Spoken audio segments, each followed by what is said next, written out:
계속해서 셋째인 검은 말에 대해서 여러분에게 말씀을 증거하겠습니다. 자, 검은 말은 기근이죠. 기근의 때가 우리에게는 온다고 성경은 계속적으로 경고하고 있습니다. 오늘 본문의 제목은 내가 눕는 날수대로 그 죄악을 담당할지니라. 자, 환란이 오면 많은 사람들이 주님의 재림을 기다리고 있는데 구약에서부터 신약 때까지 계속 주님이 말씀하는 거요. 그날은 빛의 날이 아니요 어둠의 날이라고 그랬어요. 왜 너희가 여호와의 날을 사모하느냐? 왜 기다리느냐? 그날은 어둠이요 빛이 아니라. 그래서 어둠 가운데 있는 자들에게는 심판의 날이 여호와의 날이죠. 그리고 에스겔 선지자가 지금 계속적으로 증거하는 것은 그 날에 각 사람이 자기가 범한 그 죄의 횟수대로 죄악을 담당하리라고 말했습니다. 그래서 지금 환란이 임하기 전, 에스겔이 말한 그날이 임하기 전에 저와 여러분도 똑같이 자기의 죄를 하나님 앞에 다 고하시고 또 예수님의 보혈로 깨끗하게 씻어서 하나님 앞에 걸림이 없게 되길 축복합니다. 계시록 6장 5절에서 6절 셋째 인을 떼실 때 내가 들으니 셋째 생물이 말하되 오라 하기로 내가 보니 검은 말이 나오는데 그 탄자가 손에 저울을 가졌더라. 내가 내 생물 사이로부터 나오는 음성을 들으니 이르되 한 데나리온의 밀한데요 한 데나리온의 보리석대로다. 또 감람류와 포도주는 해치지 말라 하더라. 앞으로 한 데나리온의 밀한데 그리고 또 한 데나리 보리석대를 달아서 먹는 그런 기근의 날이 오는데 그런 날에도 감람류와 포도주는 해치지 말라고 철저히 하나님이 보호하시는 사람들이 있습니다. 자, 여러분, 하나님의 계획이 믿겨지지 않을 때 또 하나님의 말씀은 결코 실패하지 않고 다 이루신다는 것을 아는 것은 축복이죠. 하나님은 반드시 본인이 말씀하신 모든 바는 실패하지 않고 다 이루십니다. 근데 이게 믿어지는 게 축복인 거예요. 그러므로 인간의 계획을 여러분은 절대 듣지 말아야 됩니다. 더 나아 보여도 인간의 계획은 인간의 계획일 뿐입니다. 그래서 우리는 보는 것에 따라 움직이지 않죠. 믿음의 사람들은 상황을 보지 않고 또 믿음의 사람은 자기 감정 의지하지 않습니다. 하나님의 은혜를 경험한 사람은 모든 상황을 비웃고 하나님의 행하실 일을 믿을 수 있습니다. 살아계신 하나님은 역사의 모든 주도권을 가지고 계시고 마지막 시대에 대한 계획을 자기의 종들에게 알리시고 그리고 그 선포케 하신 말씀을 그대로 시행하실 겁니다. 저는 이거 확실히 믿습니다. 여러분도 믿으세요. 자, 그래서 계시록 6장에 나온 이 검은 말 기근의 때에 대해서 계속 살펴보겠습니다. 에스겔 때도 똑같이 내 생물이 움직이는데 그때도 환란 안에서는 세 가지가 있죠. 칼, 전염병, 그리고 기근이 있습니다. 자, 에스겔 오늘 본문 들어가기 앞서서 에스겔의 줄거리를 좀 잠깐 요약해 드리겠습니다. 자, 에스겔 1장은 계시록 4장 보좌 위의 모습과 같습니다. 네 생물이 나오죠. 이 네 생물이 뛸 때가 되면 심판의 때 마지막입니다. 그래서 환란 안에 있을 일을 미리 보여주는데 에스겔 2장 1절부터 7절은 사명자를 부르는 장면입니다. 하나님의 종들을 불러서 미리 준비시키고 또 백성들을 이끌어 가시죠. 계시록 2, 3장 지금 우리 시대랑 똑같은 거예요. 계시록 2, 3장에 은혜 시대 끝자락에 7교회 가운데 특별히 빌라델비 교회, 빌라델비아 교회는 작은 능력을 가지고서도 내 말을 지키며 내 이름을 배반하지 않았다 했습니다. 그래서 마지막 시대에 환란 전에 인내의 말씀을 지킨 종, 그런 참종들, 준비된 자를 부르시는데 그가 준비된 말씀은 하나님께 받은 거기 때문에 그것을 다윗의 열쇠죠. 그 교회에는 하늘 문이 열어져 있습니다. 에스겔이 직접 하나님으로부터 부름받고 말씀을 받죠. 똑같습니다. 그래서 왕의 복음, 하나님께로부터 받은 말씀인데 그래서 환란 안에 딱 들어가면 그 말씀이 실제 일어나죠. 그래서 사망과 음부의 열쇠가 되는 거예요. 지금은 사람들을 준비시키고 그리고 그 말씀이 환란 속에 들어가면 실제로 일어나기 때문에 듣지 않은 자에게는 사망과 음부의 열쇠가 됩니다. 하나님은 심판 전에 에스겔을 선지자로 부르셔서 회개치 않는 강팍한 자기 백성에게 보내실 것을 말했습니다. 인자야, 내가 너를 이스라엘 자손 곧 패악한 백성 나를 배반하는 자에게 보내노라. 그들과 그들의 조상들이 내게 범죄하여 오늘날까지 이르렀나니 이 자손은 얼굴이 뻔뻔하고 마음이 굳은 자니라. 내가 너를 그들에게 보내노니 너는 그들에게 이르기를 주 여호와의 말씀이 이러하시다 하라. 그들은 패역한 족속이라. 그들이 듣든지 아니 듣든지 그들 가운데 선지자가 있었음을 알지니라. 인자야, 너는 비록 가시와 찔레와 함께 있으며 정갈 가운데에 거주할지라도 그들을 두려워하지 말고 그들의 말을 두려워하지 말지어다. 그들은 패역한 족속이라도 그 말을 두려워하지 말며 그 얼굴을 무서워하지 말지어다. 그들은 심히 패역한 자라. 그들이 듣든지 아니 듣든지 너는 내 말로 고할지어다. 자, 이것이 에스겔의 사명이죠. 에스겔이 어디로 보내요? 자기 민족에게 보내봤습니다. 근데 그들은 가시와 찔레라고 그랬어요. 그들은 가시와 찔레며 정갈과 같다고 했습니다. 이렇게 패역한 이스라엘 백성들이 하나님의 말씀을 듣든지 아니 듣든지 너는 전하라. 전하는 것이 에스겔의 사명이고 그 나머지는 이제 하나님이 하시는 거죠. 또 에스겔 2장 8절부터 여러분 좀 찾아보셔도 돼요. 2장 8절부터 3절까지는 사명을 받은 자에게는 자, 양식을 준비시키죠. 하나님의 말씀을 준비시킵니다. 이것은 우리가 지금 본다면 마태복음 24장 44절과 똑같아요. 지금 에스겔이 받은 말씀은 자, 때를 따른 말씀이죠. 심판 직전에 앞으로 심판이 있게 된다라는 시대를 따른 말씀인 거예요. 너 인자야, 내가 내게 이르는 말을 듣고 그 패역한 족속같이 패역하지 말고 내 입을 벌리고 내가 내게 주는 것을 먹으라 하시기로 내가 보니 보라 한 손이 나를 향하여 펴지고 보라 그 안에 두루마리 책이 있더라. 그가 그것을 내 앞에 펴시니 그 안팎에 글이 있는데 애가와 애곡과 재앙의 말이 기록되었더라. 자, 하나님께서 에스겔에게 먹이신 말씀은 패역한 족속에게 가야 되기 때문에 애가와 애곡과 재앙의 말이죠. 계시록도 똑같습니다. 애가와 애곡, 재앙의 말입니다. 이것은 심판의 말씀이죠. 에스겔 3장 1절에 또 그가 내게 이르시되 인자야 너는 발견한 것을 먹으라. 너는 이 두루마리를 먹고 가서 이스라엘 족속에게 말을 하시기로 내가 입을 벌리니 그가 그 두루마리를 내게 먹이시며 내게 이르시되 인자야 내가 내게 주는 이 두루마리를 내 배에 넣으며 내 창자에 채우라 하시기에 내가 먹으니 그것이 내 입에서 달기가 꿀 같더라. 아멘. 계시록 10장에도 하나님의 말씀을 받는 장면이 나오는데 자, 배에는 쓰지만 입에는 달죠. 이게 하나님의 말씀이에요. 여러분, 하나님의 말씀이 나한테 내려온다는 것, 계시가 임한다는 것은 깨닫는 것이기 때문에 굉장히 즐겁습니다. 근데 그 말씀은 우리의 삶에 적용시키려면 엄청나게 쓰고 엄청나게 아픈 일들이 생겨요. 자, 사명자에게 하나님의 말씀이 주어집니다. 그리고 말씀을 준비하는 과정이 있습니다. 그리고 말씀을 받는 방법을 여러분이 아셔야 돼요. 여러분, 말씀은요, 지식이 아니에요. 마음에, 그죠? 창자에 채우는 거예요. 지식으로 하나님을 아는 사람들은요, 하나님 몰라요. 자, 인자야 너는 발견한 것을 먹으라. 너는 이 두루마리를 먹고 가서 이스라엘 족속에게 말하라. 자, 말씀을 받을 때 반드시 내가 입을 벌려서 먹어야 됩니다. 제가 지금 여러분에게 하나님 말씀 전하죠? 여러분이 아멘 아멘 입을 벌려서 다 먹으시길 축복합니다. 내 배에 넣으며 창자에 채우라 하셨듯이 말씀을 내 심령에 채우게 합니다. 환란에 들어가기 전에 하나님의 말씀을 내 심령에 채우도록 하세요. 그래서 에스겔은 백성들이 듣기 싫어하는 그 말씀을 받았어요. 백성들이 듣기 싫어하는 심판의 말씀, 회개의 말씀을 받았기 때문에 백성들로부터 엄청 고난받았습니다. 하나님의 말씀을 받을 땐 그 말씀이 내 입에 꿀 같지만 그 말씀대로 실행하고 그 말씀을 전하는 사명은 씁니다. 말씀을 깨닫는 것은 달아도 삶은 쓰죠. 예레미야 선지자도 마찬가지입니다. 그는 어떤 말씀을 받았어요? 내 말을 내 입에 두었노라 이렇게 말씀하시고 내가 뽑고 파괴하며 파멸하고 그죠? 그리고 넘어뜨리며 건설하고 심는 말씀을 그에게 주신 거예요. 처음에는 뽑는 겁니다. 파괴하는 겁니다. 파멸하는 거예요. 그러니 얼마나 힘들겠어요. 그 말씀 받으려면 힘들겠죠. 그래서 그의 인생이 순탄치가 않습니다. 그러나 그는 하나님께서 주신 말씀은 전하지 않고는 내가 답답해서 견딜 수 없고 자, 왜 답답합니까? 그 일이 뻔히 눈에 보이는 거예요. 실제적으로 그 말씀대로 그대로 내 백성들이 당할 거기 때문에 아픈 거예요. 견딜 수가 없어요. 핍박은 받는데 안전하면 속에서 불이 붙어서 살 수가 없어요. 그래서 에레미야 애가를 별도로 하나님이 편찬한 거예요. 그리고 또 거짓 예언자들 있죠. 거짓 선지자들로 인해서 그들에게 핍박당하는 바솔도 있고 하냐냐도 있고 수많은 그 시대의 거짓 선지자들이 너에게 말한 것은 잘못됐다. 그러면서 언제 너에게 하나님이 그렇게 말씀했냐면서 예레미야를 엄청나게 핍박했죠.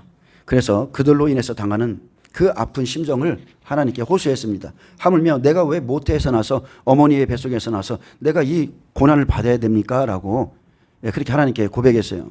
예레미야 4장 19절에 슬프고 아프다. 내 마음속이 아프고 내 마음속이 답답하여 잠잠할 수 없으니 이는 나의 심령이 나팔소리와 전쟁의 경보를 들음이로다. 아멘. 선지자는 먼저 하는 사람이죠. 하나님께로부터 나팔소리, 전쟁의 경보를 먼저 들었어요.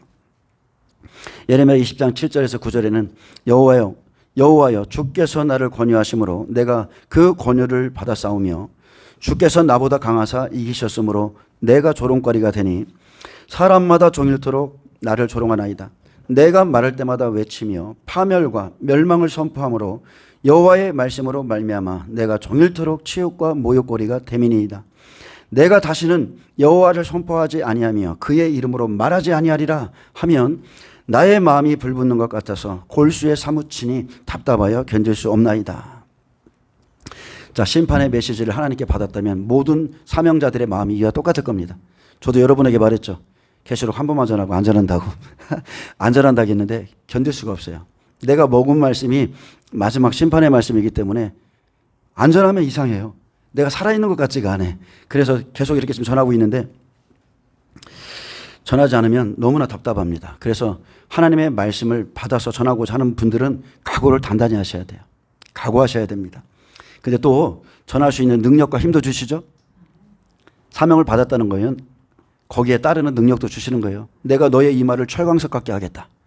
그들을 그 뻔뻔한 자들 앞에서 네 이마가 더 뻔뻔하게 해주겠다. 그러면서 하나님이 힘 있게 붙들어 주죠. 자, 에스겔 3장 보겠어요. 3장 4절에서 27절은 말씀을 준비하는 자는 자기 백성에게 가서 사명을 감당합니다. 자, 마지막 때 초림에는 이제 하나님의 말씀이 예수님께서 복음을 가지고 이스라엘 백성들에게 갔죠. 자, 그리고 마지막 때도 똑같습니다. 특별하지 않는 이상 마지막 때는 이방인 두 증인이 다시 이스라엘 땅에 들어가서 그들에게 복음을 전하지만 거기서 나오는 이스라엘 14만 4천 그들은 자기 백성에게 복음을 전해요. 또 저도 지금 마찬가지입니다. 저희 민족에게 제가 지금 복음을 전하고 있는 겁니다. 자, 예수님께서 초림에 오셨을 때 마태복음 3장 12절은 자기의 타작마당을 정하사 이렇게 말했습니다.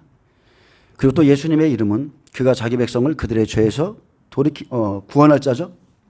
그래서 예수의 이름에 능력이 있고 예수님의 말씀에 능력이 있고 또 예수님의 보혈에 능력이 있어요. 분명히 사명자에겐 때가 되면 어디로 가라 이렇게 정확하게 말씀합니다. 그리고 그 사명은 마지막 때까지 연결됩니다. 하나님께서는 자기 백성에게 구원의 말씀을 보내시는 거예요. 사람을 통해서 보내시는데 인자야 이스라엘 족속에게 가서 내 말로 그들에게 고하라.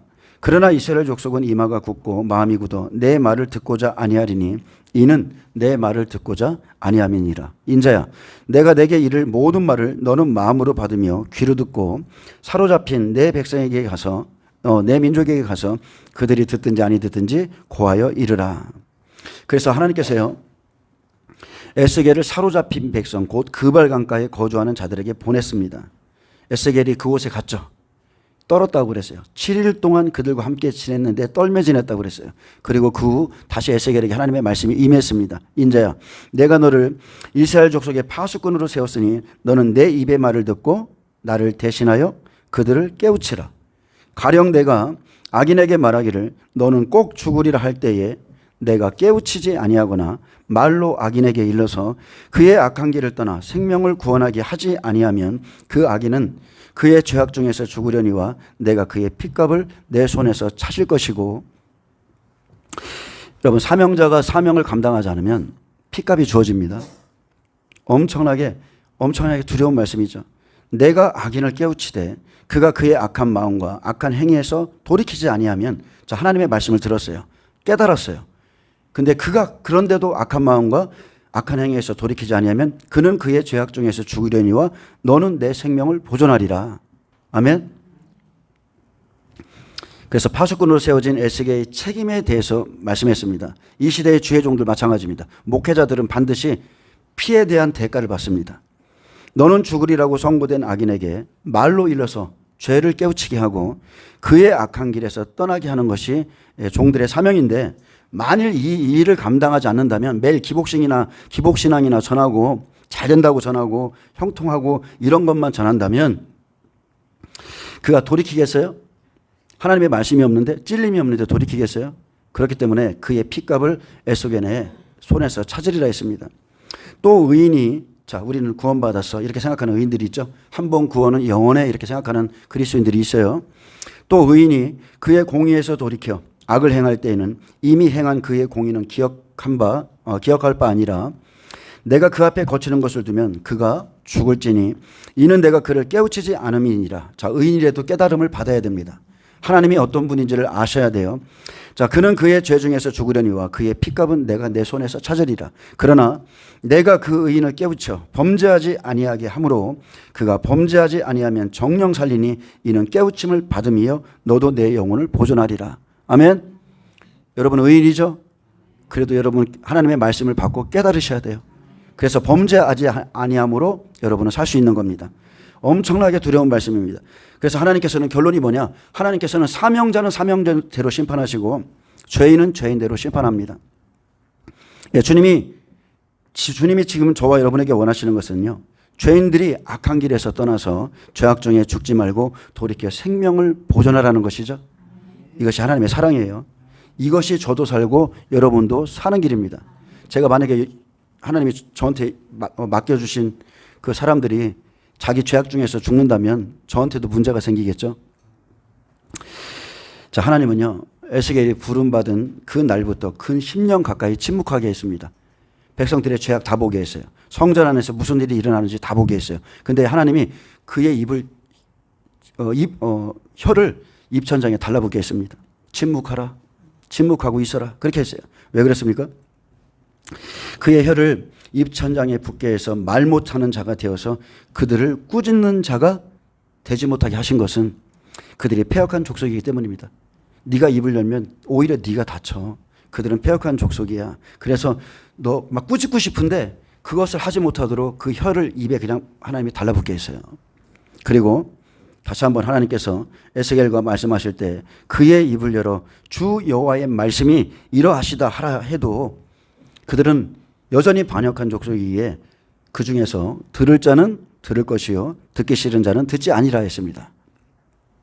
자, 그리고 에스겔 사장은 이제 애굽 생활에서 자, 범죄한 횟수와 죄지은 행위대로 환난 안에서 그 죄악의 대가가 자기에게로 돌아간다고 말씀했습니다. 이렇게까지 말했는데 듣지 않는 백성들 있죠. 환난 안에 딱 이제 하나님 심판을 시작하시면 각 사람이 범죄한 횟수대로 그 고난을 당합니다. 그러므로 지금 여러분은 말씀의 거울 드셔야 돼요. 말씀을 딱 피고 우리가 그냥 기도만 해서는 절대 자기 죄 못 봐요. 10시간을 기도해도 자기 죄 못 봅니다. 말씀 보셔야 돼요. 죄를 깨닫고 하나님의 뜻을 아는 것은 말씀밖에 없어요. 그래서 여러분이 말씀의 거울을 들고 하나하나 자신의 죄를 토해내야 됩니다. 자, 순교는 자기 죄악에 대해서 하나님께 물어서 하나님 제가 하나님 앞에 아직 회개치 못한 것이 무엇입니까? 이렇게 물어서 흠과 점을 빼라고 그랬죠? 여러분 빼셔야 되고요. 그렇게 자기가 하나님께 그렇게 물어서 응답을 받으면 너 불 속에 들어가라고 해도 들어갑니다. 이해되시죠?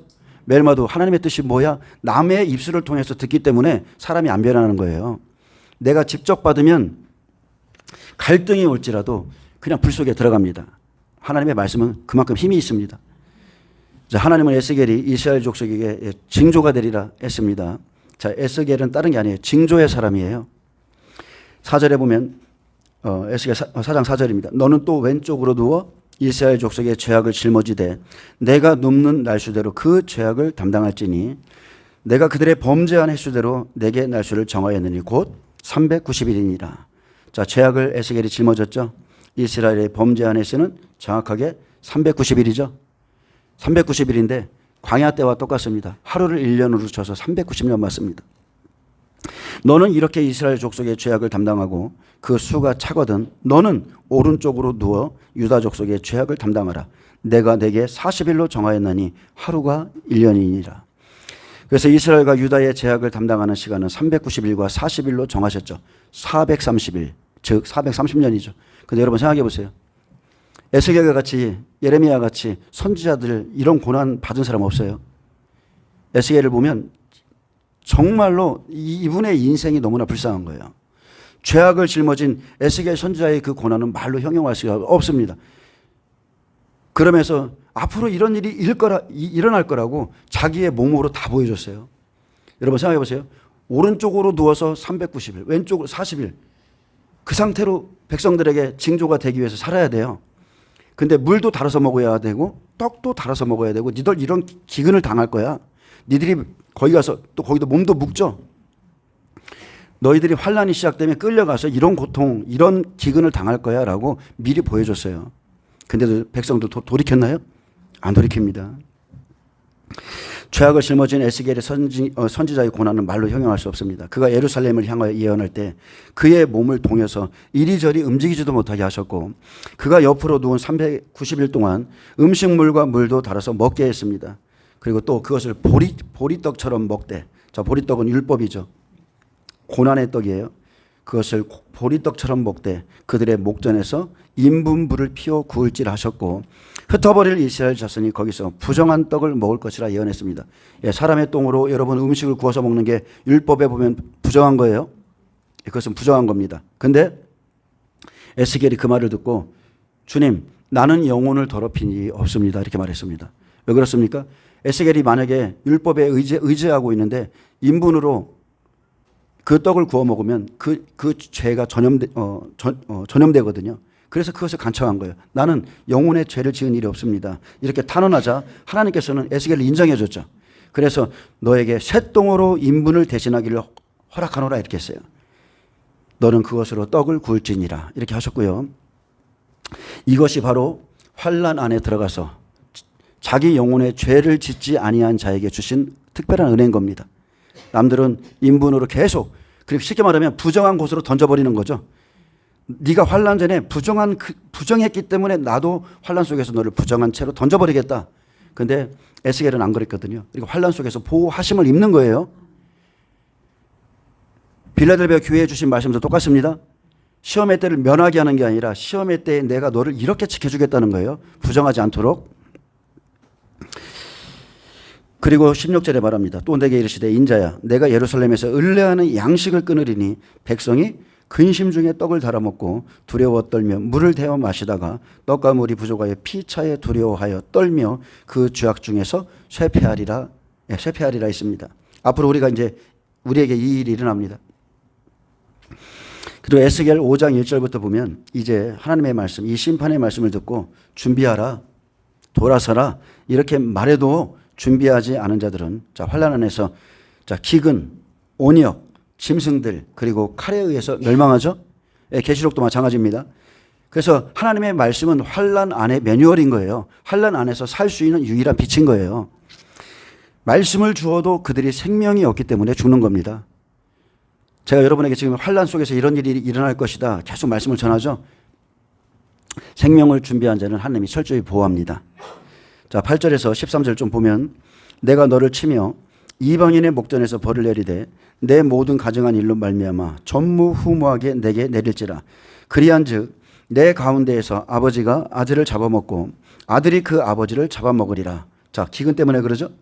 내가 벌을 내게 내리고 너희 중에 남은 자를 다 사방에 흩으리라. 그러므로 나 주 여호와가 말하노라. 내가 나의 삶을 두고 맹세하노니 내가 모든 미운 물건과 모든 가증한 일로 내 성소를 더럽혔은즉. 자, 이 심판의 원인이 누구에게 있어요? 백성들에게 있습니다. 그래서 나도 너를 아끼지 아니하며 긍휼을 베풀지 아니하고 미약하게 하리니 너희 가운데에서 3분의 1은 전염병으로 죽으며 기근으로 멸망할 것이요 3분의 1은 너희 사방에서 칼에 엎드러질 것이며 3분의 1은 내가 사방에 흩어버리고 또 그 뒤를 따라 칼을 빼리라. 이와 같이 내 노가 다한즉 그들을 향한 분이 풀려서 내 마음이 가라앉으리라. 내 분이 그들에게 다한즉 나 주 여호와가 열심히 말한 줄을 그들이 알리라. 아멘. 그날에 가면 환난 전에 하나님이 얼마나 열심히 말한 줄을 알게 된다는 거예요. 내가 암탉이 새끼 아래를 날개 아래 모음같이 너희를 모으리 한 일이 몇 번이더냐. 똑같은 겁니다. 잠언서 1장 말씀과 똑같죠. 길거리에서 주님이 부르죠. 내 거리에서 부르죠. 지혜가 막 소리치잖아요. 막 돌아오라고. 근데 이 사람들이 그 정해진 시간이 있는데 돌아오지 않는 겁니다.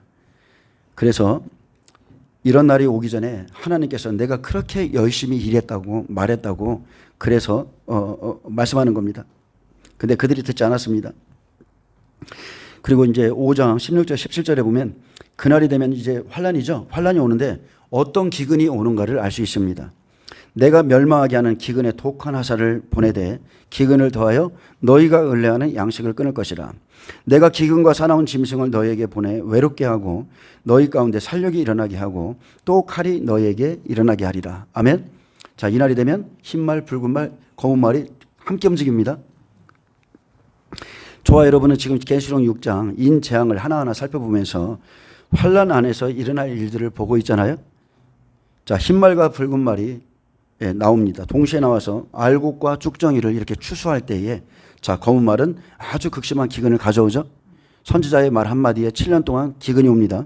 그래서 그들이 을레하는 육의 양식을 끊을 때 알곡과 쭉정이가 더욱더 확실히 갈라지고 내 생물을 보이고 에스겔에게 말씀하신 이 재앙은 반드시 우리 시대에 일어날 똑같은 재앙입니다.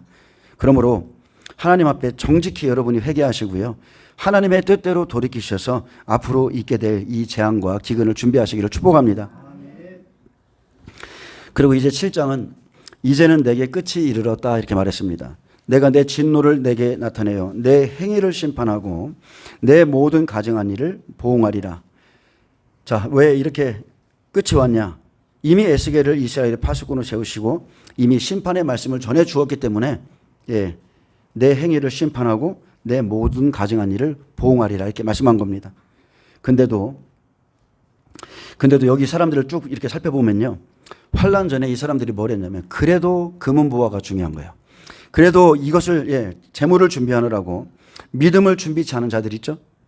온전한 행위를 갖지 않은 자는 그 재물이 환란 안에서 그들의 영혼을 구하지 못함으로 그 세상의 재물을 오물같이 배설물같이 여기리라고 말씀했습니다. 자, 19절에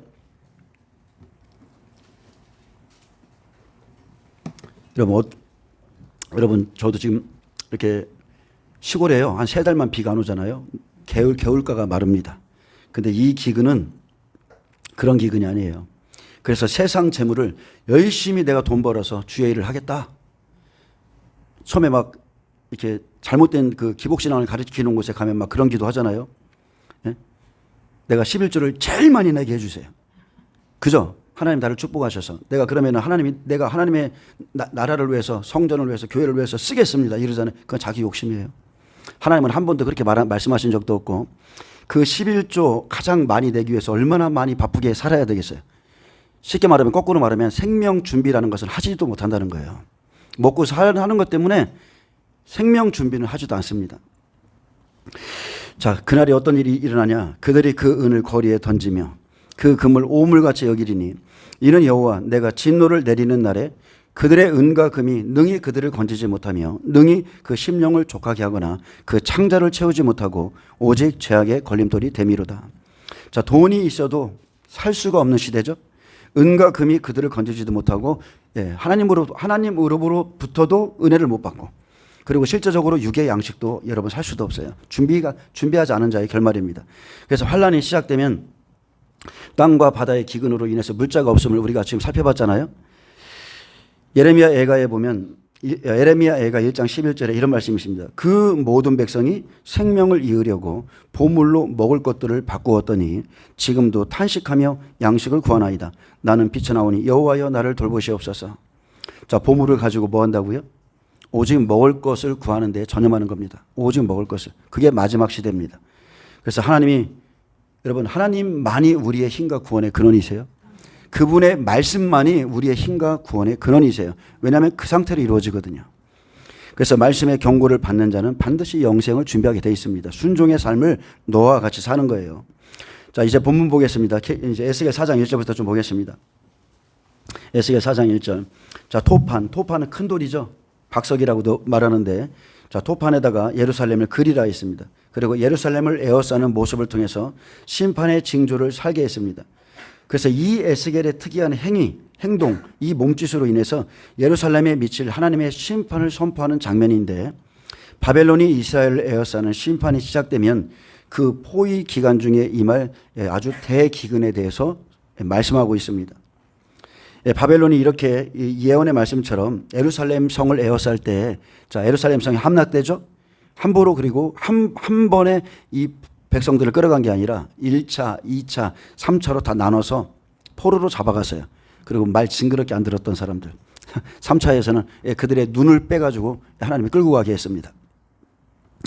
그래서 심판의 때에는 칼과 기근과 전염병 이 세 가지로 심판하시고요. 이와 같이 똑같습니다.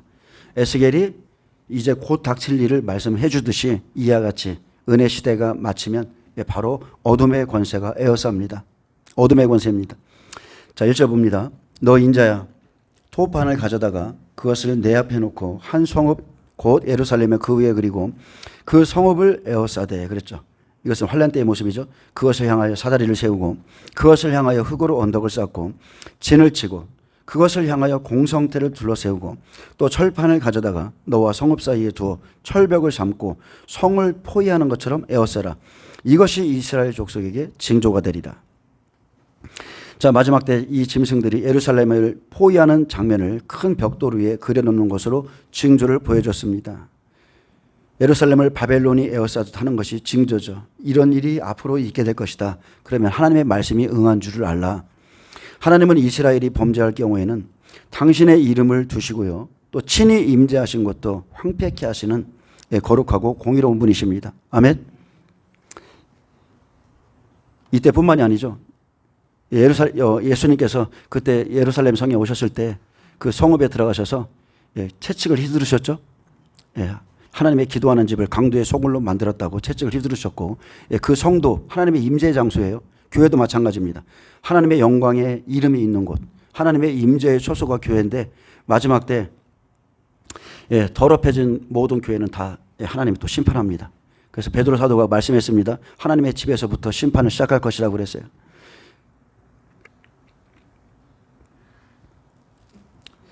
자, 하나님은 이제 환란이 시작되면요, 바벨론이 쳐들어와서 예루살렘을 에워싸고 사다리를 세우고 흙으로 언덕을 쌓고 진을 치고 긴 나무로 성문을 부수는 공성태를 세웁니다. 이것이 이스라엘 족속에게 준 징조입니다. 그리고 4절에서 6절은 자, 이것은 징조고 하나님을 떠나서 이제 불순종하고 세상에서 죄를 지은 것만큼 환란 속에서 죄값을 치르게 하겠다고 말씀했어요. 그래서 마지막 때를 준비하는 많은 사람들이 있습니다. 저와 여러분도 마찬가지고요. 무엇보다 여러분은 철저히 여러분 하나님 앞에 회개하셔야 돼요. 아직도 죄악의 끈에 매여 있고 하나님이 죄라고 규정한 것을 여러분이 행하고 있다면 철저하게 다 끊으셔야 돼요. 그래야 말씀이 내 배와 창자에 들어오고요. 내 안에 빛이 있게 되고 신비에 새겨지고 또 그 말씀이 우리가 나갈 때 능력 있게 나가는 거예요. 내가 어둠인 상태로 무슨 일을 하면 나는 어둠인 거예요. 근데 하나님 앞에 내가 회개하고 내가 하나님의 영으로 빛으로 말씀으로 충만한 상태에서 나가면 어둠이 떠나가는 겁니다. 아멘. 무엇보다 가장 중요한 것이 여러분 하나님과의 관계입니다. 여러분 관계를 여러분 잘 지금 나와 하나님과의 관계가 어떠한가를 자기 모습을 좀 살피셔야 됩니다. 근데 가장 쉽게 아는 방법은 다른 게 아니죠. 하나님의 임재가 여러분 안에 있는가? 그분이 나에게 말씀하시는가? 이것을 보면 알아요. 하나님과의 관계가 좋으면 하나님이 분명히 임재하십니다. 그리고 그분이 우리에게 말씀하세요. 성령이 교회들에게 하시는 말씀을 들으라고 그랬거든요. 그 말씀이 들려지게 되어 있습니다. 근데 영적인 세계는요. 직분이나 관록, 믿음의 연수가 중요하지 않습니다. 관계가 중요한 거예요. 관계. 하나님과의 관계가 좋으면 초신자 때에도 하나님의 음성 엄청 듣죠. 오히려 초신자 때가 하나님의 음성과 환상과 계시가 더 많이 옵니다. 죄악의 담이 갈수록 생기는 거예요. 희한하게 없어져야 되는데. 그래서 죄악의 담이 없으면 하나님의 빛이 하나님의 생명이 내 안에서 나갑니다.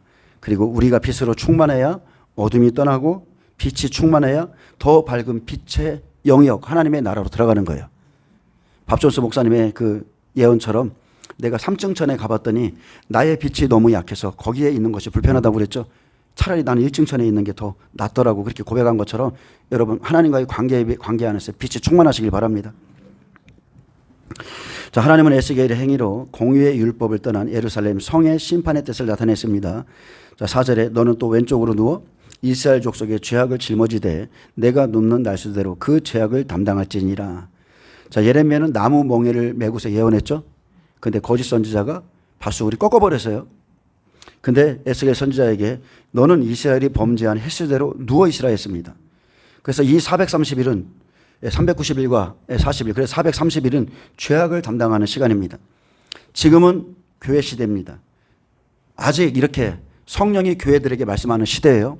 우리가 깨달을 수 있도록 말씀하는 시대인데, 그래서 우리가 하나님의 음성에 귀를 기울이면 회개하고 돌아설 수 있지만 환란에 딱 들어가면 회개 없죠. 그냥 죄악에 대한 죄값을 치르는 시간인 거예요. 그 시간만 치르는 겁니다.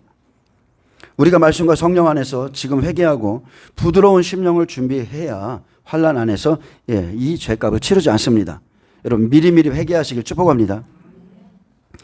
자, 내가 그들의 범죄한 횟수대로 내게 날수를 정하였나니 곧 390일이라. 너는 이렇게 이스라엘 족속의 죄악을 담당하고. 자, 이스라엘의 죄악의 날수 하나님이 390일로 다 세셨어요. 정하셨습니다.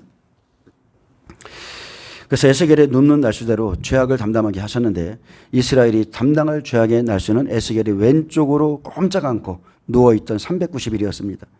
390일은 390년을 뜻합니다. 그래서 우리가 참 선지자가 받을 고난을 생각해 보면 모르겠습니다. 저는 정말 이렇게 말씀을 좀 읽어보니까 왜 이렇게 불쌍한 거예요? 도대체 이분이 왜 이렇게 불쌍한 거예요? 이 시대의 대형교회 목사들을 보면 3년 중에 1년이 휴가예요. 특히나 사랑의 교회 목사님 그 올라온 거 보니까 3년 중에 1년이 휴가더라고요. 근데 참 선지자는 이런 고난을 받습니다. 이런 고난. 평안하다, 안전하다. 누리고 먹고 마시고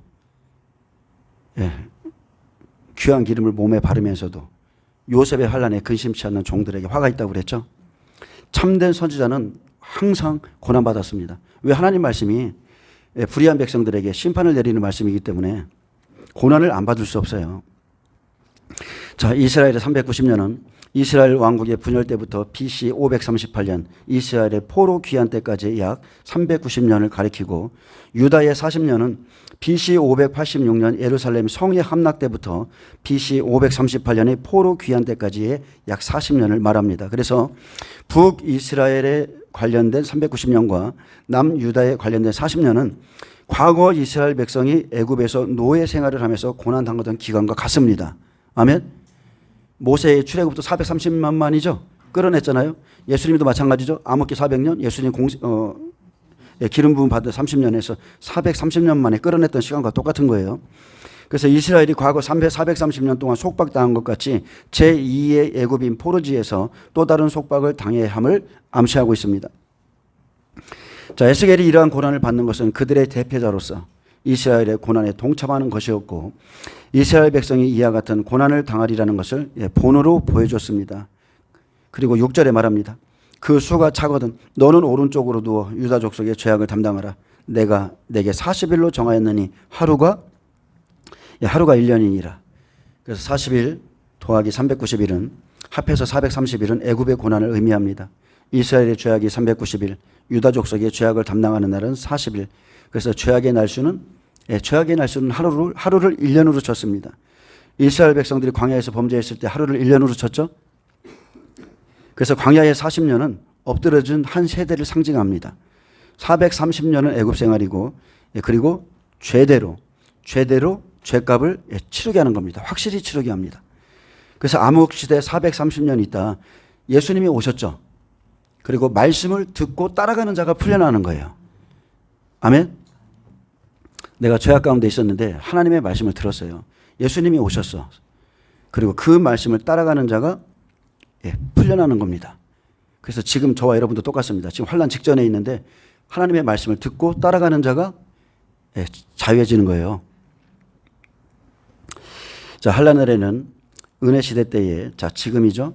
우리가 용서하지 않고 또 회개하지 않고 이런 모든 죄악들을 환난 속에서 그대로 봤습니다. 애굽에 있을 때 죄 가운데 있는 만큼 환난 안에서 고난을 받게 하겠다. 이것이 하나님의 뜻입니다. 환난은 쉽게 말하면 우리에게 앞으로 오는 환난은요, 단 한마디로 말한다면 죄에 대한 심판입니다.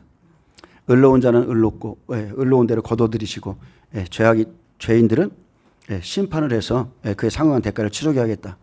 그래서 죄를 짓고도 회개하지 않으면 환난 속에서 그대로 고통받습니다. 이것은 피해갈 수가 없습니다. 그래서 지금 우리는 이 은혜 시대가 끝나기 전에, 즉 이방인의 때가 수가 다 차기 전에 각자죠. 이스라엘 족속 회개시킨다 말씀한 것처럼 각자 우리가 회개함으로 그리고 바뀐 상태로 환란에 들어가셔야 돼요. 계시록 22장 10절은 말합니다. 이 두루마리의 예언의 말씀을 임봉하지 말라. 때가 가까움이라. 불의를 행한 자는 그대로 불의를 행하고 더러운 자는 그대로 더럽고 의로운 자는 그대로 의롭고 거룩한 자는 그대로 거룩하게 하라. 자, 이 모습 그대로 들어갑니다. 자, 보라 내가 속히 오리니 내가 줄 상이 내게 있어 각 사람에게 그가 행한 대로 갚아주리라. 나는 알파와 오메가요 처음과 마지막이요 시작과 마침이라. 자기 두루마리를 빠는 자들은 복이 있으니 이는 그들이 생명나무에 나아가며 문들을 통하여 성에 들어갈 권세를 받으리 함이로다. 아멘. 자, 자기 두루마리를 빠는 것 한 번이면 족한가요? 아니죠.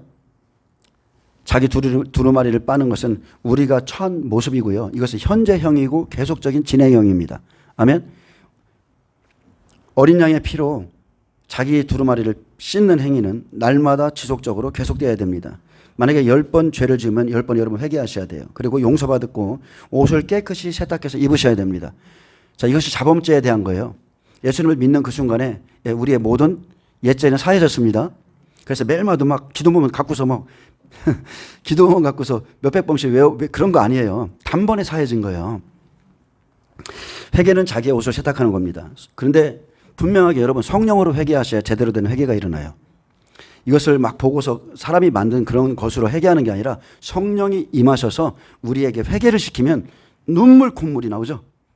아주 막 속에서부터 창자가 끊어지는 애통이 나오죠. 그리고 그 도우심을 회개의 도우심을 받고 회개를 한 사람들은 두 번 다시 죄 짓지 않습니다. 죄가 얼마나 무서운지를 깨닫게 돼요. 성령 안에서 한번 회개하면 그렇습니다. 그래야 창자가 끊어지는 고통을 맛보고 그 후에 단번에 죄를 그칩니다. 예수님께서 단번에 죄사를 드리신 것처럼 성령 안에서 단번에 죄가 끊어져요. 예, 성령으로 하는 회개는 단번에 끝입니다. 반복해서 할 필요 없어요. 분명히 성령님이 우리를 회개시키면 조금 지나다 보면 야 그만해 이렇게 말씀합니다. 막 회개를 막 시킬 때가 있어요. 그때 여러분 열심히 회개하셔야 됩니다. 너희는 내가 이미 일러준 말로 너희는 내가 일러준 말로 이미 깨끗해졌느니라 그랬죠. 말씀으로 깨끗하게 되는 거예요. 물과 성령으로 깨끗하게 됩니다. 그 후에는 어떤 죄만 고백하면 돼요? 자범죄만 회개하면 되는 거예요. 내가 오늘 지은 죄, 나의 생각과 마음으로 지은 죄, 입술로 지은 죄 이런 자범죄만 날마다 하나님께 나와서 조용하게 이렇게 아뢰시면 여러분의 죄가 다 사해집니다. 아멘. 제가 좀 재미있는 소리를 들어서 몇백 번씩 회개를 해야 그러면은 안수 한번 해주겠다. 이런 소리를 들어서 그것도 기도를 1분 한 400번 회개하고 오면 1분 안수해주고. 여러분 우리 하나님 그런 분 아닙니다. 회개는 그렇게 하는 게 아닙니다. 그리고 우리가 그 뭐죠? 천일 동안 1,000번째 성경에 없어요. 그런 것은 사람이 만든 거기 때문에 여러분 그런 거 하지 마세요. 그 하나님 하나도 안 기뻐합니다. 1,000마리의 예물을 하나님께 내가 중심을 다해서 드렸다는 것을 받으시는 거지 1,000번 오늘 1,000원짜리 하나 내고 아니면 10,000원짜리 하나 계속 이어서 하나님은 정성 안 받습니다. 그의 마음 중심 받습니다. 아멘. 하나님을 향해 돌이키는 그 마음에 중심 받는 거예요. 근데 오늘 조금 여기는 108 막 이렇게 빌어서 우리 하나님 그런 하나님이 절대 아닙니다. 여러분이 주 안에서 자유하셔야 돼요. 예, 그래서 이제 자범죄만 회개하면 주 안에서 성령 안에서 여러분은 자유를 분명히 누리게 되어 있습니다. 그리고 주님을 누리는 생활로 나아가셔야 돼요.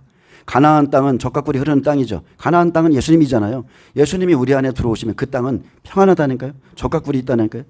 매일마다 막 빌고 그런 거 하지 마시고 분명히 성막을 통해서 예수님을 어떻게 만나야 되는지에 대해서 잘 기록해놨죠. 자, 뜰에 자 구원의 문은 하나죠.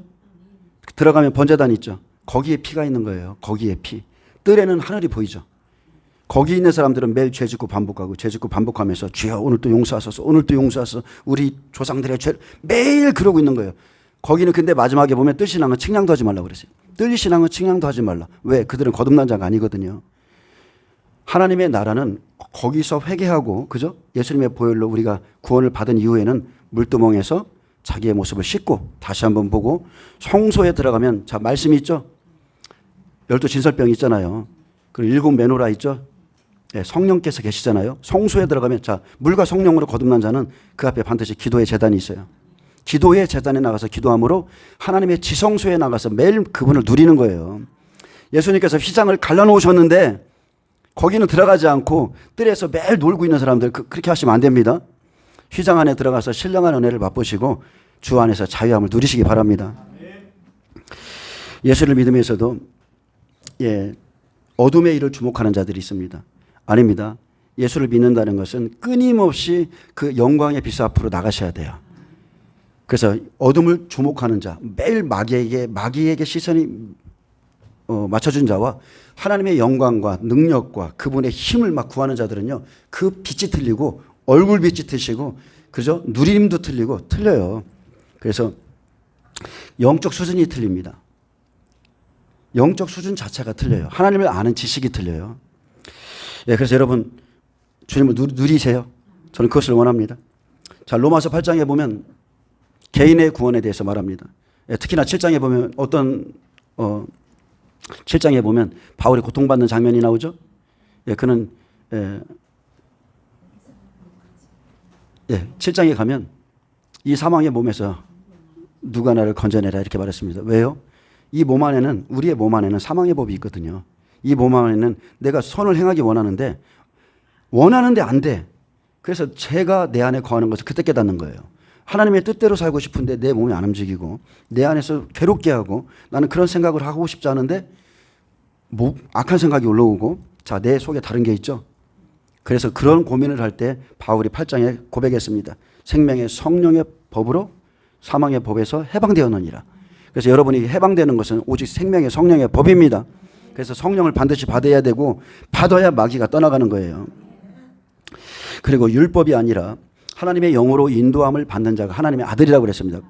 예수를 죽은 자 가운데에서 살리신 이의 영이 너희 가운데 계시면 너희 죽을 몸도 살리시리라. 그래서 여러분 막 과거가 아니라 계속 성령 안에서 살아있어서 물결을 치듯이 하나님께 나아가는 거예요. 여러분은 이미 생명의 성령의 법 안에 있습니다. 그러면 이제 9장에 이스라엘의 구원에 대한 고민이 나오죠. 바울이 어떻게 하면 내 민족이 구원받을까 막 고민합니다. 그리고 10장, 11장을 통해서 이방인의 충만한 수가 차면 이제 원가지인 이스라엘이 돌아올 것을 예언했어요. 자, 앞으로 우리는 지금 이 시대에 살고 있습니다. 그리고 로마서 12장 1절 3절은 말합니다. 복음을 깨달은 자들에게 말하는 거예요. 마지막 시대를 다 깨달은 자들에게 말하는 거예요. 너희 몸을 하나님이 기뻐하시는 산제물로 드리라. 이는 너희가 드릴 영적 예배니라. 이 세대를 본받지 말고. 자, 마지막 때는 예배를 피하는 시대죠. 모이기를 피하는 시대예요. 히브리서에 그렇게 기록되어 있습니다. 그래서 이 세대를 본받지 말고 오직 마음을 새롭게 함으로 변화를 받아 하나님의 선하시고 기뻐하시고 온전하신 뜻이 무엇인지를 분별하도록 하라. 이것은 스스로 하셔야 됩니다. 하나님의 뜻을 깨달았다면 너희 몸으로 산 제사를 드리라. 변화된 몸, 성령 안에서 변화된 우리의 몸, 말씀에 순종한 우리의 몸으로 산 제사를 드려야 돼요. 지식만 갖는다고 되는 게 아닙니다. 설교만 들었다고 되는 게 아니에요. 육이 변하지 않는 영성은 다 가짜입니다. 육이 변하지 않는 그 기도 다 가짜입니다. 하루에 5시간 10시간 기도하는 육이 안 변해. 다 가짜예요. 가짜. 진리가 없기 때문에 안 변하는 겁니다. 그래서 육이 변하는 것이 참된 영성이고 영의 변화는 반드시 육으로 몸으로 나타납니다. 그러면서 이 말씀을 하자마자 바로 뒤에다가 바로 이어서 계속 바울이 말하는 거예요. 마땅히 생각할 그 이상의 생각을 품지 말고 오직 하나님께서 각 사람에게 나누어 주신 믿음의 분량대로 지혜롭게 생각하라 이렇게 말했습니다. 이것이 산 제사를 드리는 방법이에요. 아멘. 자, 우리가 한 몸에 많은 지체를 가졌으니 자, 한 몸, 예수 그리스도의 몸이죠. 이 몸에 많은 지체를 가졌는데 모든 지체가 같은 기능을 가진 것이 아니라 우리 많은 사람들은 그리스도 안에서 한 몸이 되어 서로 지체가 되었고 자, 그런데 우리에게 주신 은혜대로 받은 은사는 각각 다르죠. 다 다릅니다.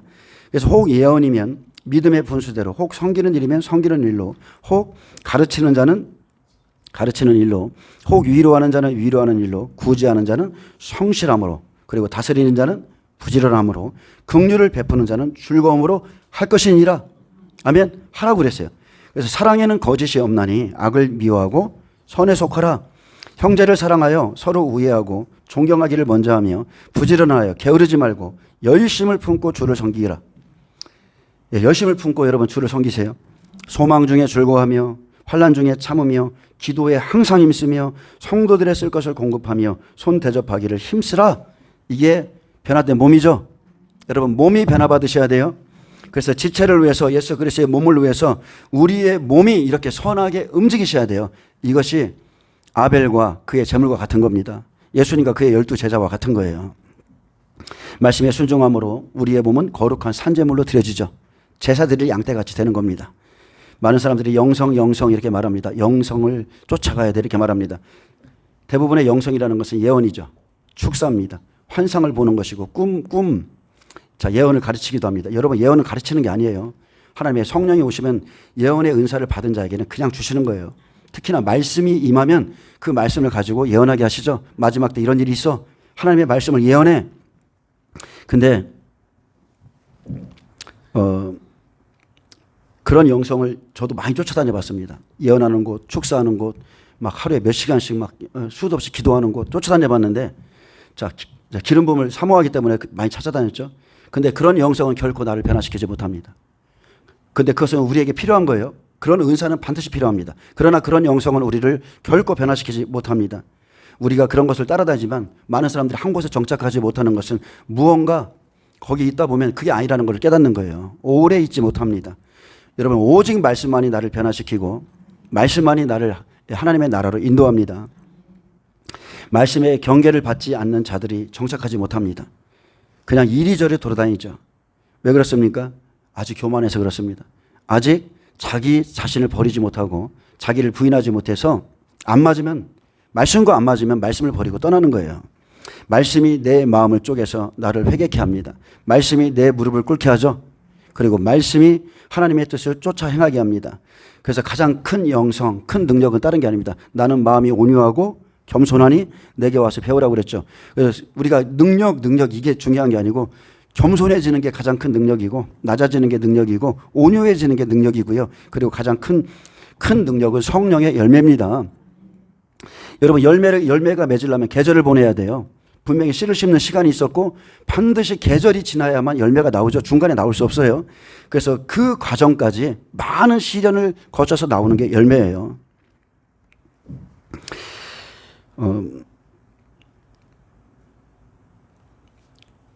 자, 좋은 나무에서 아름다운 열매가 나오듯이 성령님과 함께 한 자가 성령의 열매를 맺습니다. 아멘? 속일 수 없죠? 성령의 열매를 맺은 사람들 부드럽죠? 거룩하죠? 기쁨이 있죠? 왜 그렇습니까? 성령의 열매가 그렇기 때문에 그렇죠. 막 강력하게 막 기도한다고 여러분 아직 속철이 안 된 거예요. 진짜 기름 부음 깊은 영성하는 곳에 가면 조용합니다. 하나님의 말씀 한마디면 다 잠잠해지는 거예요. 제가 오늘 아침에 AI가 만든 그 엘리야의 그 불이 내리는 그 장면을 봤거든요. AI가 만든 그러니까 말씀을 기반으로 만든 영화예요. 그래서 그 AI가 불이 내려오는 장면을 만들었는데 바알의 선지자, 그죠? 아세라 선지자 850명이 그 송아지 끌고 와서 큰 그 갈멜산에 가서 막 큰 바위를 갖다가 거기다 놓고 고랑을 파고 죽여서 막 난리를 핍니다. 난리를 펴. 아주 바알의 제사장들이 아주 막 춤추고 난리 피고 막 그때 지금 제가 말한 것처럼 엘리야가 조롱합니다. 야, 너희 신이 잠자나 봐. 너희 신이 외출 나갔나 봐. 막 이러면서 한번 불 좀 끌어내려 봐. 불 끌어내리면 하나님이 참신인 줄 알아줄게 그랬죠. 세례요한이 그랬잖아요. 내 뒤에 오시는 이름으로 불로서 세례를 베푼다고 그랬잖아요. 우리 하나님은 불의 하나님이에요. 태우는 하나님, 소멸한 하나님이세요. 근데 다 그렇게 조롱하고 그들이 도저히 안 되니까 막 상해를 하고 해도 안 돼요. 근데 엘리야가 올라가서 내가 주의 종이고 하나님이 나의 하나님이시면 불을 내려 주옵소서. 한마디 하니까 불이 하늘로부터 팍 임해서 그 막 제단과 물 막 다 사르는 거예요. 하나님의 관계 안에서 나오는 겁니다. 난리를 피운다고 나오는 게 아닙니다. 여러분 그 하나님의 임재 안에 지성소 안에 들어가세요. 거기 도착하면 처음에 거기까지 도착하기가 힘들지 하나님과의 한번 관계가 맺어지면 생활 가운데 하나님의 임재가 여러분을 따라다녀요. 막 소리치고 할 필요도 없습니다. 주님 아시지요? 주님이 아시지요? 말 한마디 하면 돼요. 내가 가난해서 먹을 게 없어요. 오늘 비가 와. 빈대떡이 생각나. 주님 빈대떡이 생각납니다. 누가 가지고 옵니다. 하나님이 철저하게 그 사람 다 돌봐주십니다. 그래서 자, 갈라디아서 5장 22절에 보면 성령의 열매는 하나님에게서 나오는 열매죠. 그래서 첫 번째가 사랑입니다. 두 번째 희락, 기쁨이에요. 그래서 여러분 사랑과 희락이 있는 사람을 만나면 어때요? 막 즐겁죠. 그 사람 옆에 가면 막 너무 기분이 좋아지는 거예요. 하나님의 영이 운행하시니까 막 사랑이 나오고 막 기쁨이 넘치고 그래서 사랑과 희락과 화평과 오래 참음과 자비와 양성과 충성과 온유와 절제니 이 같은 것을 금지할 법이 없느니라. 그리스도 예수의 사람들은 육체와 함께 그 정욕과 탐심을 십자가에 못 박았느니라. 무엇과요? 무엇과 함께? 육체와 함께 그 정욕과 탐심을 십자가에 못 박고 이러한 열매를 맺은 자가 하나님을 진정으로 아는 자입니다. 아멘. 자, 예수를 믿으면 반드시 삶의 가치관과 목적이 다 바뀝니다. 바뀌게 돼 있어요. 근데 여러분 바뀌어야 되는데 죽음이 오기 전에 바뀌시길 바랍니다. 환란이 오기 전에 바뀌셔야 돼요. 왜냐하면 부자와 나사로처럼 하면 안 됩니다. 그죠? 이 땅에 살아있을 때가 기회고 정해진 시간 안에 바뀌는 것이 기회죠. 그래서 하나님이 말씀하신 그 시간 안에 여러분은 변해야 됩니다. 그날에 가서 때늦은 후회하지 마세요. 예, 오전에 여기까지 하겠습니다. 오전에 지금 좀 더 하려고 그랬는데 기도를 좀 해야 되기 때문에 오전에 여기까지 하고요. 예, 마치겠습니다. 기도합니다. 주님 감사합니다. 에스겔 선지자를 통해서 말씀하신 것처럼 주님의 환난의 날이 가까이 오고 있다고 이 시대에도 많은 교회들이 외치고 있습니다. 그 말씀을 마음에 새기고 신비에 새겨서 하나님의 말씀을 쫓아 회개하고 거룩함을 입어서 환난 날에 고난을 당하는 자가 아니라 하나님 나라에 들어갈 수 있는 그런 은혜의 사람들이 다 되게 하여 주옵소서. 감사하며 예수님의 이름으로 기도합니다. 아멘. 하나님 앞에 영광 박수를 해드립니다.